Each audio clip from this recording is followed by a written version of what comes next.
So previous ক্লাসে আমরা আলোচনা করেছিলাম ফন্ট, এই যে ফন্ট গ্রুপের সম্পর্কে, ফন্ট ফরম্যাটিং সম্পর্কে। এখানে আমরা দেখেছিলাম এই যে কিভাবে আমরা ফন্ট চেঞ্জ করতে পারি আমরা, ঠিক আছে, আমরা কিভাবে বর্ডার করতে পারি, ঠিক আছে। আমরা তো প্রথম ক্লাসে বলেছিলাম যে আমরা এখানে যতগুলো আমরা গ্রুপ দেখতে পাচ্ছি সবগুলোর নিচে এখানে একটা ডায়লগ বক্স আছে, আমরা এখানে ডিটেলস লিখে সবগুলারই চেঞ্জ করতে পারবো। আমরা এখানে কি করেছিলাম, আমরা যে বর্ডার করেছিলাম না, আমরা এখানে বর্ডারের কালারটাও আমরা চাইলে চেঞ্জ করতে পারবো। কিভাবে করতে পারবো? এই যে আমরা সিম্পলি ডায়লগ বক্সে যাবো, ডায়লগ বক্সে গিয়ে বর্ডার ক্লিক করব, এখানে কালার ঠিক করব, কিরকম বর্ডার দিতে চাই এটা ঠিক করব, আউটলাইনটা ঠিক করব। আর এখানে চাইলে আমরা স্টাইলটাও চেঞ্জ করতে পারবো, লাইনের স্টাইলটা। এই যে আমরা এটা কি, এই যে লাইনটা ডিরেক্ট লাইন না, আমরা চাইলে এরকম দিতে পারবো, এরকমও দিতে পারবো, এরকমও দিতে পারবো, যেরকম ইচ্ছে এরকম দিতে পারবো, ঠিক আছে, ডায়লগ বক্সে গিয়ে। আশা করি আপনাদের বিষয়টা ক্লিয়ার হয়ে গেছে। আচ্ছা, এরপরে আমরা আসি অ্যালাইনমেন্টে। আচ্ছা, সো অ্যালাইনমেন্টটা কি আসলে? অ্যালাইনমেন্টটা হচ্ছে আমাদের সেলে যদি কোনো ডাটা থাকে, ওই ডাটাটার পজিশনটা চেঞ্জ করার জন্য মেইনলি অ্যালাইনমেন্টটা ইউজ করা হয়, ঠিক আছে। এখানে আমরা দুইটা ডাটা দেখতে পাচ্ছি, লিড করে দেই। আচ্ছা, এই দুইটা ডাটা তো থাক থাক, আমি আবার দিলাম, এইচ লিখলাম। আচ্ছা, আমি দুইটা ডাটা ইনপুট করি নিচ থেকে, একটা এইচ লিখলাম, এখানে একটা লিখলাম হচ্ছে ওয়ান। এখানে একটা জিনিস আমরা খেয়াল করি, এটাতে লিখেছি আমি এইচ, এটাতে লিখেছি ওয়ান। এই দুইটা ডাটার আপনি অ্যালাইনমেন্টটা দেখেন। আমি যখন একটা ক্যারেক্টার লিখলাম, এটা লেফট অ্যালাইনমেন্ট হয়েছে, আর যখন একটা কি লিখলাম, একটা সংখ্যা লিখলাম, ওয়ান নাম্বার লিখলাম, সেটা রাইট অ্যালাইনমেন্ট হয়েছে। আমরা যখন অনেক ডাটা ইনপুট দিব, ঠিক আছে, যদি আমাদের ভুলবশত যদি আমরা এই যে আমরা মনে করেন এখানে ওয়ান দিলাম, এখানে দিলাম হচ্ছে ভুলবশত আমি কিউ দিয়ে দিলাম, ঠিক আছে, তাহলে এটা রাইট অ্যালাইন হবে না, এটা লেফট অ্যালাইন হবে, ঠিক আছে। কারণ এখানে আমাদের কি হয়েছে, সংখ্যা ভুলবশত আমাদের ক্যারেক্টার ইনপুট হয়ে গেছে। আচ্ছা, অ্যালাইনমেন্ট জিনিসটাতে আছে, তাহলে অ্যালাইনমেন্ট কি বললাম? অ্যালাইনমেন্ট মানে হচ্ছে আহ, আমরা সেলে যদি কোনো ডাটা ইনপুট করি, ওই সেলের ডাটাটার পজিশনটা চেঞ্জ করার জন্য মেইনলি অ্যালাইনমেন্টটা কি হয়, ইউজ হয়। আমরা চাইলে কোনো ডাটাকে ভার্টিক্যালি অ্যালাইনমেন্ট করতে পারি, আমরা চাইলে হরিজন্টালিও অ্যালাইনমেন্ট করতে পারি। এক্সেলে এই সুবিধাটা আছে। যেমন ধরেন, আচ্ছা আমি আগের মতোই একটা সংখ্যা দিয়ে দেখে, যেমন ধরেন ওয়ান, এটাতে দিলাম এইচ, ঠিক আছে। আচ্ছা, এই জিনিসটা পাশাপাশি এখানে ওয়ানটা দেই, ওয়ান।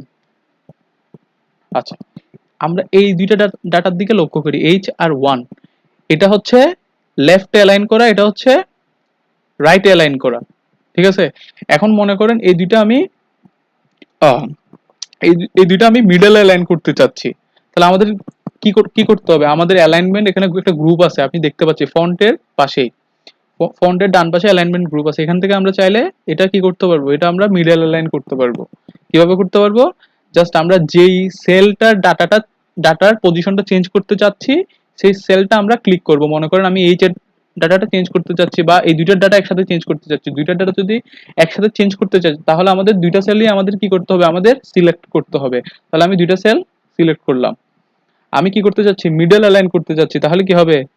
এই যে এখানে দেখেন, centre, align text to left, centre, align text right. তাহলে আমি কি মিডল অ্যালাইন করতে চাচ্ছি, তাহলে আমি সেন্টার, ঠিক আছে। এখন যদি হরিজন্টালি ভার্টিক্যালি দুইভাবে আমরা কি করতে পারি, আমরা চাইলে চেঞ্জ করতে পারি। এটা চাইলে আমরা এই যে দেখেন, middle align, align text so that it is centered between the top and bottom, ঠিক আছে। আশা করি বুঝতে পারছেন আমি কি বলতে চাইছি। উপর থেকে নিচ পর্যন্ত মিডল অ্যালাইন হবে, ঠিক আছে, ভার্টিক্যালি। আচ্ছা, এতটুকু আশা করি আমাদের ক্লিয়ার হয়েছে। এরপরে আসি, আমরা এখানে একটা অপশন দেখতে পাচ্ছি, র‍্যাপ টেক্সট। আচ্ছা, এই জিনিসটা কি আসলে? আচ্ছা, মনে করেন যে এই ডাটাটা দেখেন, এই যে কমিশন ডাটাটা, এই সেলের বাইরে চলে গেছে। কেন চলে গেছে আমরা এগুলো আগের ক্লাসে বলেছিলাম। এরকম আমাদের ডাটার সাইজটা যদি কলামের ওই সেলের বা কলামের ওয়াইডের থেকে বেশি হয় তাহলে এটা ফিট হয় না, ওই জন্য আমাদের কি করতে হয়, আমাদের ওয়াইডটা বাড়াইতে হয়। আচ্ছা, আমরা যদি এরকম চাই যে আমরা কলামের ওয়াইডটা বাড়াবো না, আমরা ওইভাবেই ফিট করতে চাই, সেক্ষেত্রে আমরা কি করতে পারি, আমরা র্যাপ টেক্সট ব্যবহার করতে পারি। আমি এটা সিলেক্ট করে নিলাম, কন্ট্রোল শিফট রাইট অ্যারো দিয়ে সিলেক্ট করে নিলাম। এখন যদি আমি এখানে র্যাপ টেক্সটে ক্লিক করি, দেখেন এটা ওই সেলের মধ্যে কি হয়ে গেছে, ফিল আপ হয়ে গেছে। এখন দেখেন এটার কি কি বাড়ছে, এটার আপনার রো এর ওয়াইডটা বাড়ছে, কলামের কোনো চেঞ্জ হয় না, ঠিক আছে। র্যাপ টেক্সট মানে হচ্ছে এটাই, ঠিক আছে। এখন যদি এটা আমরা অ্যালাইন করে দিই কি হয়, কন্ট্রোল শিফট আমরা আবার সিলেক্ট করে নিলাম, এটা অ্যালাইন করে নিলাম, সেন্টার, ঠিক আছে। আচ্ছা, তাহলে আমরা র্যাপ টেক্সট কি বুঝলাম, এরপরে আসা হচ্ছে মার্জিন সেন্টার। র্যাপ টেক্সট বুঝলাম তো আমরা, মেইনলি হচ্ছে ডাটাটা পারফেক্টলি ফিট হওয়ার জন্য। আমাদের যদি ডাটা যদি ফিট না হয়, এই যে যেমন ধরেন এই যে কমিশনটা আমাদের কিন্তু প্রথম দিকে ফিট হয়নি, কারণ এটার ওয়াইডটা কম, কলামের ওয়াইডটা কম, এই জন্য আমরা ডাটাটা ফিট করার জন্য আমরা র্যাপ টেক্সট ব্যবহার করে থাকি, ঠিক আছে। এরপর আসি মার্জিন সেন্টারে। আচ্ছা, মার্জ শব্দের অর্থ কি, আমরা কি জানি, মার্জ শব্দের অর্থ হচ্ছে একত্রিত করা, আর সেন্টার মানে হচ্ছে মাঝখানে। এটা মার্জিন সেন্টারটা মেইনলি ইউজ হয় হচ্ছে আপনার হেডিং এর ক্ষেত্রে, ঠিক আছে। এই যেমন ধরেন এই হেডিংটা আমি মার্জিন সেন্টার করতে চাচ্ছি, ঠিক আছে। মনে করেন এটা মনে করেন আমি কেটে দিলাম, এটা আমি ডিলিট দিলাম, এটা আমি ডিলিট দিলাম। মনে করেন এই যে বর্ডার আছে, এই যে বর্ডারটাও রিমুভ করে দিলাম, এখান থেকে দিলাম নো বর্ডার, এটা চলে গেছে। মনে করেন এই যে এই হেডিংটা আমি মার্জিন সেন্টার করতে চাচ্ছি, আমি দেখাই, আপনারা নিজেরাই বুঝতে পারবেন। এটা আমি সিলেক্ট করলাম, আমরা যতটুকু পরিমাণে মার্জিন সেন্টার করতে চাচ্ছি, কন্ট্রোল শিফট রাইট এরো, অথবা আমরা এইভাবে সিলেক্ট করতে পারি, করলাম, আমরা লিখলাম মার্জিন সেন্টার। তার মানে কি, তার মানে হচ্ছে আমি অন্য সেলে যদি ক্লিক করে আপনি বুঝতে পারবেন, এই দেখেন সেলটা কি হয়ে গেছে, সেলগুলা এই যে আমি যতটুকু সিলেক্ট করলাম সেলগুলা কি হয়েছে, মার্চ হয়ে গেছে, মানে একত্রিত হয়ে গেছে, আর ডাটাটা মাঝখানে চলে আসছে, ঠিক আছে। আচ্ছা, এখানে এই যে ডাটাগুলোর ক্ষেত্রে আপনারা মার্জিন সেন্টার করবেন না, কারণ আপনি যখন এই যে আপনার ফিল্টার করার সময় ডাটাটা তখন এলোমেলো হয়ে যাবে। সো হেডিং বা এগুলোর জন্য আপনি সেটা করতে পারেন, হ্যাঁ। আচ্ছা, আমরা এই এই মাঝখানে রোটা কেমন দেখাচ্ছে না এই যে ডাটাগুলোর মধ্যে, আপনাকে তো বলেছিলাম যখন এই যে আপনার কলাম আর রো সম্পর্কে দেখেছিলাম, তখন কি আপনাকে বলেছিলাম কিভাবে আমরা রো ডিলিট করতে পারি, ঠিক আছে। আমরা চাইলে কিন্তু রো হাইডও করতে পারি, যে রাইট ক্লিক করে এটা হাইডও করতে পারি, ডিলিটও করতে পারি, এখানে ডিলিটও করে দিতে পারে, হাইডও করে দিতে পারে, যেখানে চলে গেছে, ঠিক আছে না। আচ্ছা, সো নেক্সট, আশা করি আমরা বুঝতে পেরেছি এই অ্যালাইনমেন্ট সম্পর্কে। আচ্ছা, এখানে আরেকটা অপশন আছে, আমরা দেখি, এখানে আরেকটা অপশন আছে হচ্ছে এই যে দেখেন, এই যে দেখেন increase the margin between the border, এটা ক্লিক করলে এই টেক্সটটা কোন দিকে যাবে, দেখেন, দেখতে পাচ্ছেন, ঠিক আছে। আশা করি বুঝতে পারছেন। আর এটা হচ্ছে আপনার ওরিয়েন্টেশন হচ্ছে আপনার ডাটাটা ফিট হওয়ার জন্য ইউজ করা হয় আর কি। আপনি এখানে ক্লিক করে দেখতে পারেন ডাটা ওরিয়েন্টেশন বলতে কি বোঝায়, আমি আপনাকে দেখাই।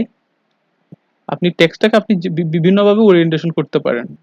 এই যে দেখেন টেক্সটটা যদি ফিট না হয়, যেমন ভার্টিক্যালি টেক্সট দিলেন, বা আপনি দিলেন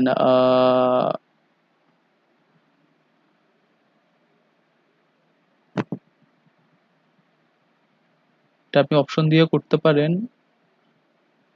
এখান থেকে ক্লকওয়াইজ দিলেন, আপনার পছন্দ মতো আপনি করতে পারেন। যেহেতু আমার এটা পছন্দ হচ্ছে না, সো আমি ব্যাক দিয়ে আমার মতো করে নিলাম। এটা আপনার পছন্দ মতো আপনি করতে পারেন, এখানে ক্লিক করে আপনি দেখতে পারেন কোনটা আপনার পছন্দ। আচ্ছা, এরপরে আমরা এই যে অ্যালাইনমেন্ট আর ফন্টের বাম পাশে একটা অপশন দেখতে পাচ্ছি, ফরম্যাট পেইন্টার। ঠিক আছে, জিনিসটা কি আসলে আমরা একটু দেখি। আচ্ছা, মনে করেন যে আপনি এই অ্যাকাউন্ট ম্যানেজারের এই নামটার কালারটা চেঞ্জ করে দিতে চাচ্ছেন। ঠিক আছে, বা আপনি এটা বোল্ড করতে চাচ্ছেন না, বা কালারটা চেঞ্জ করে দিতে চাচ্ছেন, বা আপনি এটার ফন্টটা চেঞ্জ করে দিতে চাচ্ছেন। মনে করেন আপনি এটার ফন্টটা এরকম করে দিতে চাচ্ছেন বা এরকম করে দিতে চাচ্ছেন, যে কোনো একটা আপনি করতে পারেন। যেমন ধরেন এরকম করে দিতে চাচ্ছেন, আমি এরকম করে দিলাম। ঠিক আছে, আমি কালারটা একটু চেঞ্জ করে দিলাম, মনে করেন আমি হলুদ দিয়ে দিলাম। হ্যাঁ, মনে করেন আমি এটার ফন্টটাই চেঞ্জ করে দিলাম, কালারটাও চেঞ্জ করে দিলাম, মনে করেন কালারটাও আমি অন্য দিয়ে দিলাম।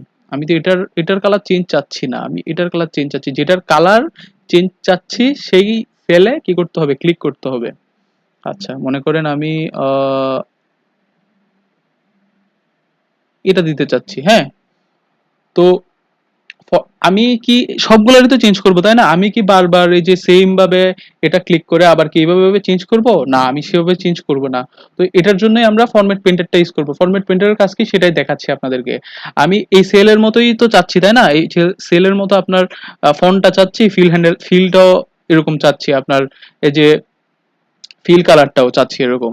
তো এই জন্য আমরা ওই সেলটাতে ক্লিক করব, যে সেলটার চাচ্ছি। ফরম্যাট পেইন্টারে ক্লিক করব, আমরা যেখানে যেখানে চাচ্ছি ওইটা ফিল করে দিব, জাস্ট সিম্পলি। দেখতে পাইছেন? দেখতে পাচ্ছেন আপনারা? এটাই হচ্ছে মেইনলি ফরম্যাট পেইন্টারের কাজ। আমরা যদি খুব স্বল্প সময়ে এটা করে ফেলতে পারি, জাস্ট কয়েকটা ক্লিকে। ঠিক আছে না? ঠিক আছে, আশা করি আমরা বুঝতে পেরেছি। আমরা আহ, একটা সেল থেকে মেইনলি আরেকটা সেল মেইনলি কপি করি আর কি। ঠিক আছে, একটা সেল থেকে আরেকটা সেল মেইনলি ফরম্যাটটা কপি করার জন্য আমরা এটা ইউজ করে থাকি। আচ্ছা, এটা আমরা আবার ব্যাক দিয়ে দিচ্ছি।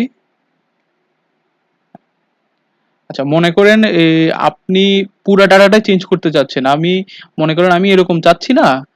আমি আচ্ছা, আমি আগের মতোই দেখাই, এই যে এটা এরকমই থাক। আচ্ছা, মনে করেন আপনি এগুলো সবগুলাই চেঞ্জ করতে চাচ্ছেন। আমি এখানে যে যতগুলা ফরম্যাট করলাম, আমি সবগুলো চেঞ্জ করতে চাচ্ছি। ফরম্যাটিং যা যা করলাম, এই যে এখানে যে আমি ফরম্যাট পেন্টার দিয়ে এটা করলাম, তারপরে এটা করলাম, এগুলো সবগুলো আমি চেঞ্জ করতে চাচ্ছি। সেজন্য সেক্ষেত্রে আমাদের কি করতে হবে? আমরা কি এগুলো নিয়ে ডিলিট করে দিব? অবশ্যই না। আমরা জাস্ট এখানে যাব, ক্লিয়ারে ক্লিক করব। এখানে দেখেন অনেকগুলা অপশন আছে, ক্লিয়ার অল দিলে পুরো পুরো শীটটা কিন্তু চলে যাবে। আমি দিব ক্লিয়ার ফরম্যাট, কারণ আমি ফরম্যাট চেঞ্জ করতে চাচ্ছি। ক্লিয়ার ফরম্যাট দিলে চলে যাবে। এটা কেন গেছে? কারণ এটা সিলেক্ট ছিল আমাদের। আমরা যেগুলা ক্লিয়ার করতে চাই সেগুলো আমাদের সিলেক্ট করতে হবে। ঠিক আছে, আমি কন্ট্রোল এ দিলাম, ক্লিয়ার, ক্লিয়ার ফরম্যাট, দেখেন চলে গেছে। Clear, clear format. ঠিক আছে, আগের মতো হয়ে গেছে। এখন মনে করেন যে আপনি এই যে ডাটাগুলো, আমি অ্যাকাউন্ট ম্যানেজারের ডাটাগুলো দেখতে যাচ্ছি সবগুলার, মানে অন্যরকম করতে যাচ্ছেন। মনে করেন এইটা আমি এটার কালারটা চেঞ্জ করে দিলাম। এটার কালারটা মনে করেন আমি ফিল হ্যান্ডেল চেঞ্জ করে দিলাম, এরকম করে দিলাম। ঠিক আছে, আমি এই দুইটা সিলেক্ট করলাম, ফরম্যাট পেইন্টার দিলাম, জাস্ট সিম্পলি চলে আসলাম।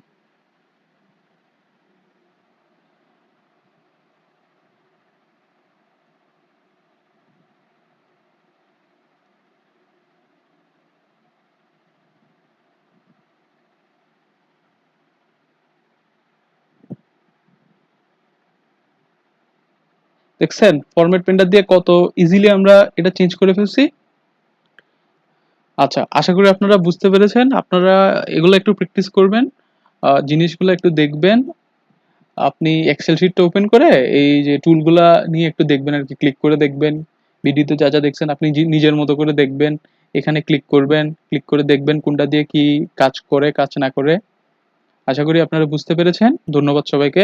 দেখা হবে নেক্সট ভিডিওতে। Thank you.